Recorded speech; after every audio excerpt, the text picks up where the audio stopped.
नमस्कार भक्तों, आप सभी का स्वागत है हमारे समस्त व्रत कथा चैनल में। भक्तों, आप सभी को बसंत पंचमी की हार्दिक शुभकामनाएं। बसंत पंचमी हिंदुओं का एक प्रमुख त्योहार है। इस दिन विद्या की देवी सरस्वती, कामदेव तथा भगवान विष्णु की पूजा अर्चना की जाती है। इस दिन पीले वस्त्र धारण करने चाहिए। आइए भक्तों, सुनते हैं हम बसंत पंचमी की एक पौराणिक कथा। प्राचीन काल की बात है, जब यह सृष्टि अभी अपने प्रारंभिक चरण में थी, तब चारों ओर केवल अंधकार, निशब्दता और जड़ता फैली हुई थी। न कोई स्वर था, न गति थी, न भाव, न ही ज्ञान का प्रकाश था।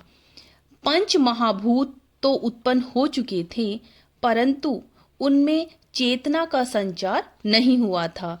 यह स्थिति स्वयं सृष्टिकर्ता ब्रह्मा जी को भी व्यवस्थित कर रही थी।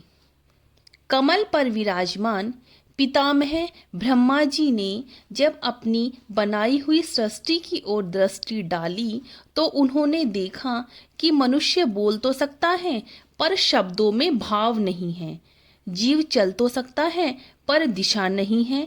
प्रकृति तो है, पर उसमें कोई राग नहीं है। ज्ञान है, पर कोई विवेक नहीं है।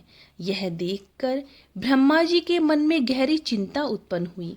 उन्होंने सोचा, मैंने सृष्टि तो रच दी, पर इसमें चेतना, कला, संगीत, भाषा और विद्या का अभाव है।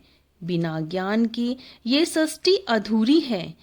तब ब्रह्मा जी क्षीर सागर पहुँचे और वहाँ शेषनाग पर योगा निद्रा में लीन भगवान विष्णु की स्तुति की।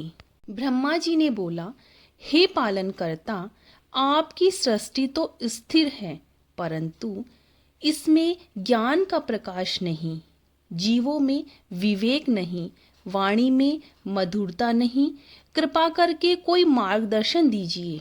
भगवान विष्णु ने नेत्र खोले और मंद मुस्कान के साथ बोले, हे ब्रह्मदेव, सृष्टि को पूर्णता देने के लिए विद्या, बुद्धि, वाणी और कला का अवतरण आवश्यक है।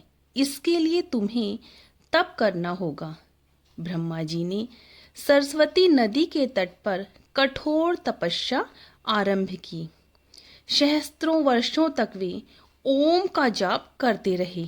अंततः माघ मास के शुक्ल पक्ष की पंचमी तिथि को आकाश में अद्भुत प्रकाश फैला। उस दिव्य प्रकाश से माता सरस्वती का प्रकाश हुआ। माता सरस्वती श्वेत वस्त्र धारण किए, वीणा उनके कर कमलों में थी। कमल आसन पर विराजमान थी। मुखमंडल से शांति और करुणा झलकती थी। उनके नेत्रों में अनंत ज्ञान का सागर था। माता सरस्वती के प्रकट होते ही आकाश में नाद गूंज उठा। नदियां कल कल करने लगी, पक्षी मधुर स्वर में गाने लगे। मानव को भाषा प्राप्त हुई। ब्रह्मा जी ने माता से विनती की, हे देवी, इस सृष्टि को विद्या प्रदान कीजिए। माता सरस्वती ने वीणा के तार छेड़े। उसी क्षण वाणी उत्पन्न हुई, संगीत का जन्म हुआ, लेखन, गणना, शास्त्र और कला का विकास हुआ।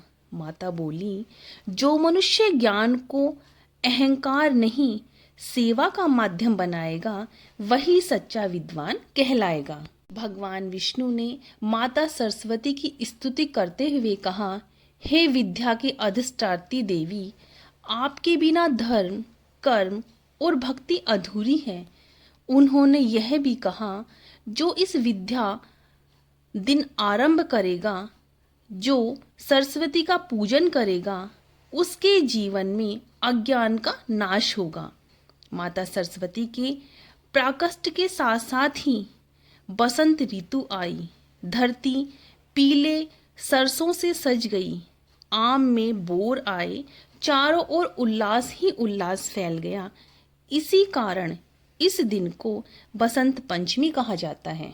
इसी दिन से जीवन में ज्ञान का प्रकाश हुआ, विद्या का उपयोग हुआ, अहंकार रहित ज्ञान का सच्चा ज्ञान प्राप्त हुआ। बसंत पंचमी केवल एक पर्व नहीं बल्कि ज्ञान, कला और चेतना के उत्सव का दिन है। ब्रह्मा जी की रचना और भगवान विष्णु के पालन में माता सरस्वती का ज्ञान सृष्टि को पूर्ण करता है। या देवी सर्वभूतेषु विद्यारूपेण संस्थिता नमस्तस्यै नमस्तस्यै नमस्तस्यै नमो नमः। भक्तों, यदि आपको ये मेरी बसंत पंचमी की कथा अच्छी लगी हो तो प्लीज़ इसे लाइक करना, ज़्यादा से ज़्यादा शेयर करना और मेरे चैनल को सब्सक्राइब करना। राधे राधे भक्तों।